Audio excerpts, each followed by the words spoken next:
Hi, Susan. Welcome to Better Tech. You've been on the show before, but just so our new listeners are well acquainted with you, let's have a quick introduction about yourself. Sure. Hi, it's great to be here. My name is Suzan Oslin. I'm the founder of UXXR Design, and we're a consultancy, and we believe that extended reality is here to propel forward and enhance the human experience, and we're here to support businesses in fulfilling on that promise. I Right. have a background I'm a UX designer by trade, and I have a background in visual effects and animation. So bringing the two together to help companies make better experiences in VR and AR was a natural progression of my background, Great. my career And path. that's exactly what our discussion today is going to be around extended reality. So, what are some of the crucial elements to consider when designing for an XR product? Well, for me, my current focus right now is really thinking about what it means to have a natural interface with VR and AR. It's really tricky because with VR, especially, VR is trying to mimic reality in a lot of ways. And then in AR and with spatial computing, you're actually in the real world interacting with virtual objects. So, what does it mean to do that naturally? And that's a big focus of my work, and it's tricky because you're bringing together virtual or digital and reality. So does interfacing naturally mean mimicking reality? And if that's so, that's very hard to do technically. And I think, there's finding ways somewhere in between that are more natural. So that's the area of focus of my work right now. So that's one of the big things I think is something to consider when designing for XR. I think also just in general, when designers are coming from designing in 2D, which most UX designers are, of course, we have designers coming from architecture and whatnot going into VR, but designing for space, 3D, three-dimensional space, is much different than designing for flat screens. So there's a lot of things to consider just in terms of safety in regards to having objects in the way, or in when you're in VR, or making sure the space is clear and that people don't go beyond that boundary, and designing for in such a way to keep them contained in the real world. And so there's a big issue with making sure people's attention is in the real world. And so how do you create elements that are in the real world without distracting from the real world? So those are some of the real challenges. And then of course in terms of design, and that's in general with XR, there's a big concern with safety and ethics and privacy, because now so much data is being collected, a whole nother level of data is being collected with sensors and headsets recording even the way that you move. Um, Artificial intelligence is able to recognize people just on their movement patterns. So there's a whole level of privacy and security issues that come into play when designing for XR. And so these are some of the things that really need to be thought through and understood when you're putting a product out, really understanding what might some of the unintended consequences be, and designing for that as well. And it's said that by 2025, VR XR collaboration will be the new standard in working life. What does this mean exactly, and how far do you think you agree with this statement? Oh, that's interesting. So I agree with it in part. I don't agree with it in total.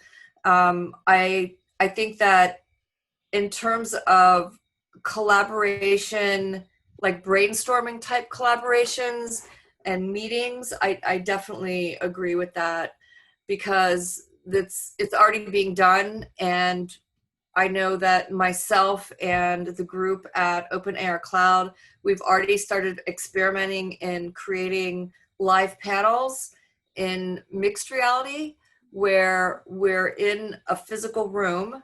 We're virtually gathering in a physical room with likenesses of ourselves. So the avatar is our photograph. And I know that the development of more real life like avatars are going to be developed, and I think by 2025 we'll be pretty far down the road on that. And so I think that we will be able to meet virtually and have a greater sense of presence than we have right now, because we're really just on the beginning edge of that.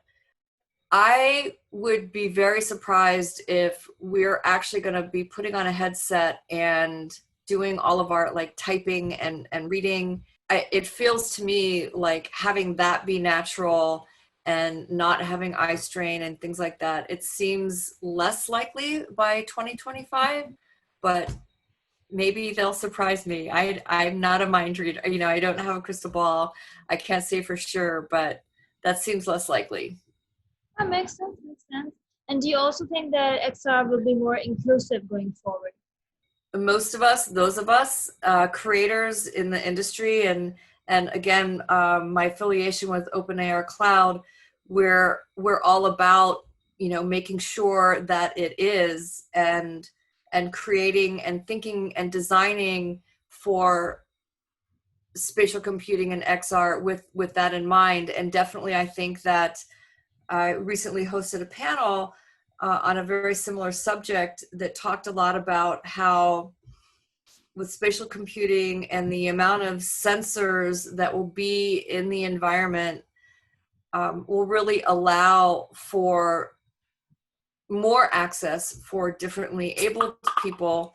And so definitely in terms of accessibility, I see a lot of possibility there, enabling people to participate in ways that maybe technology thus far has been a bigger challenge.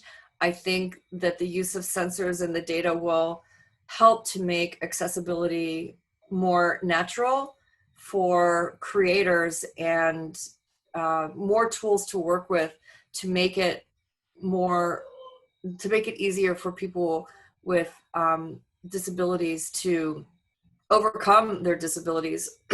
For instance, one of the women I spoke with on the panel has worked with a project called Cane Troller, where it's a virtual cane and it can bump, you know, how canes are used is they bump into things and they feel their way through a space. And that with this device, you could hit virtual objects. And then, of course, in spatial computing, you have a digital twin of the world. So the cane could help someone walk through, walk through the world, and the it mimics the feeling of, with the haptics of hitting something, even though something's not actually there. So with the use of sound and haptics, I think that a lot can be provided for people that are blind. And of course, going back to some of the ethical questions in terms of privacy and security, there's a big movement. There's a lot of discussion around that. And part of that discussion is making sure that the technology is available to people of all socioeconomic levels. And that's a challenge that I think we're going to have to face as well, because right now the technology really requires, at least for now, a phone. And then we're looking towards having glasses be the predominant form factor for interfacing with spatial computing and XR.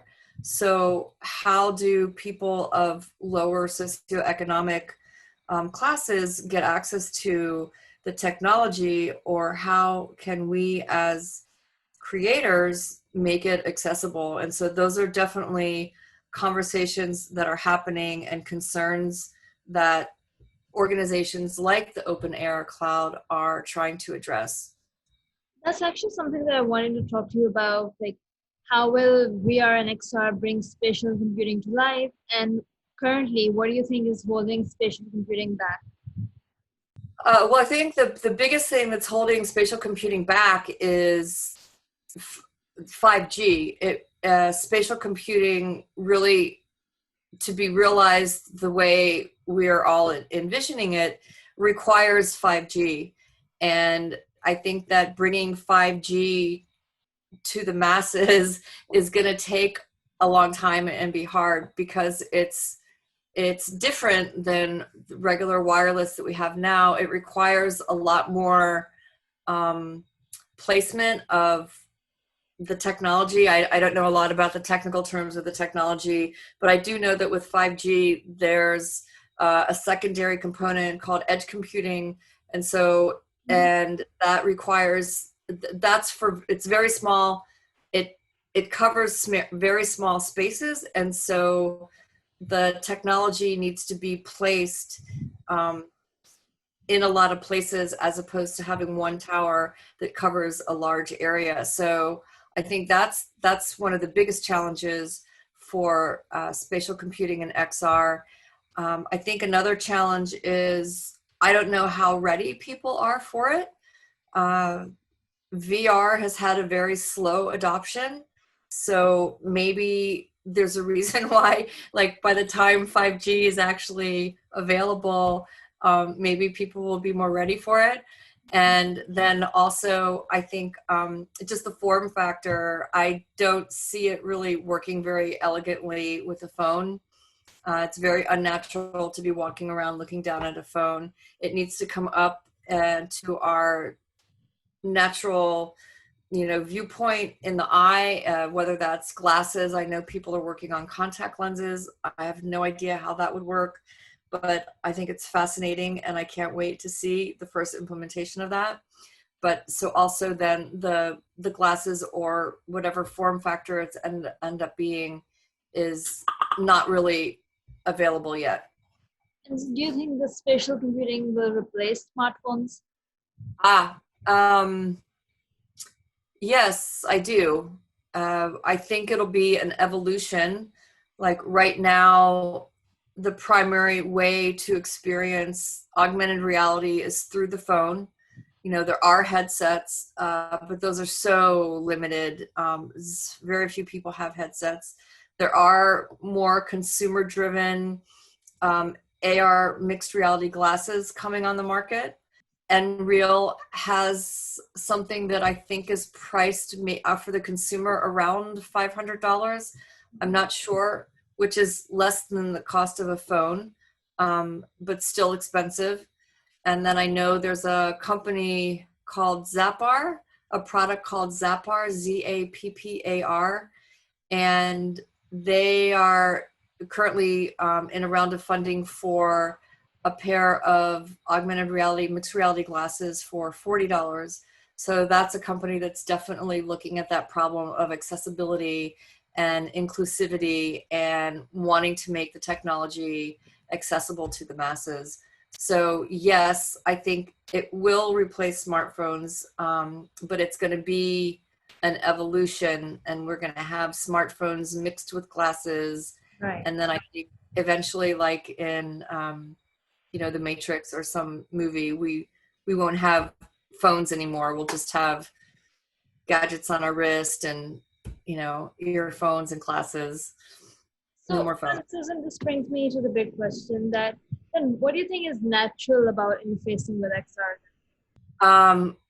So I think that those interfaces are still being developed, and I don't have all of the answers. I think that the challenge is, I think it's a mistake to try and recreate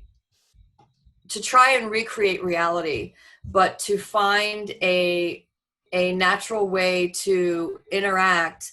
And I think some examples are, for instance, the Windows Mixed Reality Toolkit, where they're using hand gestures to interact with objects, but they're not relying on grabbing the object itself and grabbing it in the way that we do in real reality.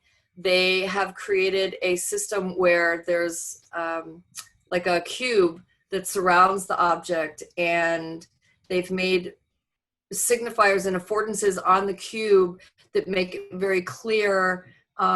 If you pull it out, it'll stretch, or if you grab one edge, you can rotate it. And so I think that's really, it's finding that interface between reality and the virtual world that's natural, and not trying to mimic reality, because with hand gestures and trying to pick an object up directly, there's a lot of challenges with trying to mimic reality. You have to think about all the different physical forces, and the hands and the objects have to be set up to mimic reality. And I think that important work is being done in that area, and I think we should continue to go down that path and to explore that. But ultimately, the interface has to be something in between that makes it more natural. It's more accessible and more intuitive as an interface, as the example. And lastly, Susan, and this is something that you've touched upon earlier, but just to wrap up, what does the future of work look like? Beyond what we spoke about, Yep. I definitely think that, as we talked about, that meetings and collaborations, sprints and stand-ups and those kinds of things will definitely be in mixed or virtual reality. Personally, I still think that a lot of work will still be done on keyboards and writing with a pencil and pen. I don't know, maybe I'm old-fashioned in that way, but I think that the future of work will be some combination of using mixed reality, virtual reality, and Current way of doing things. Current way of doing things, yeah. Yep. I don't know how far in the future you want to go. No, I was just talking about like a few years down the road. Yeah. Great. So thank you, Susan, for joining us today on an episode on Better Tech. You're welcome. Thank you so much for having me.